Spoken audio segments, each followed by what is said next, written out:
आता जर ते सरकार असतं तर हे 1500 रुपये आपण थेट देतोय डायरेक्ट, म्हणजे 3000 रुपये महिन्याला, 18,000 रुपये, 18 दुने 36,000 रुपये एका घरात, हे डायरेक्ट.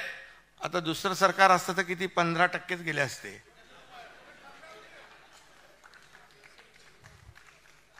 पण त्यामुळे लोकांनाही माहिती आहे की, आणि म्हणून मगाशी सांगितल्याप्रमाणे मधला एजंट कोण एक तलाठीमध्ये त्यांनी काहीतरी पैसे मागितले.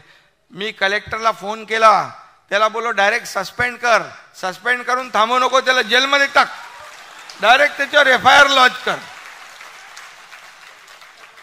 अरे आम्ही योजना करतो आणि तिथं पैसे 50 रुपये घ्यायचे, 100 रुपये घ्यायचे, बिलकुल चालणार नाही.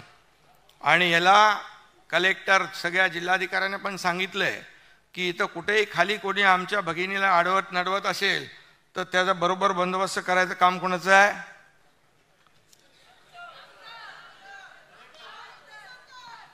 नाही, तुम्हाला पण कोण भेटला असं तर त्याचं आपल्या पद्धतीने करायचं. ते शेवटी पैसे आपल्या भगिनीच्या खात्यात गेले पाहिजेत, हा आपला उद्देश आहे.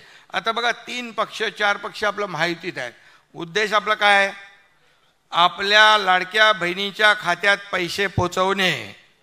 त्या आणि म्हणून चिंता करू नका, तुमचे इथे भाऊ बसलेले आहेत, त्यामुळे टेन्शन घेऊ नका. काल सोशल मीडियावर मी एक व्हिडिओ बघितला, त्यामध्ये एक मुलगी आपल्या वडिलांना सांगत होती, माझ्या आईला काही बोलायचं नाही बरं, ती मुख्यमंत्र्याची बहीण आहे, लक्षात ठेवा.